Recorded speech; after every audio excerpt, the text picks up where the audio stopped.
លោកកាអ្នកណាស្មានត្រូវជីវិតរស់នៅជាប់ភាពសោកសៅឈឺចាប់ព្រិញរៃសូមផ្ញើសំនៀងច្រៀងពីរឿងពិតជីវិតបងថ្លៃខ្វះភាពកងក្ដៅពីប្តីតើមានន័យអ្វីនៅក្នុងគ្រួសារទ្រង់ធនសាយុមានគេមានឈ្មោះល្អសំបកក្រៅបេះដូងអូក្ដៅបងប្រុងចិនខ្មៅបត់មានមេត្តា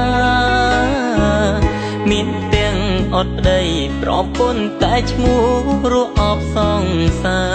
រកូនចង់ភ្លេញមកប៉ាកោចតែហាត់ថាអ្នកម្ដាយរលយប់ទឹកភ្នែកបងថ្លៃស្រត់លេចផែនដីគ្មានថ្ងៃ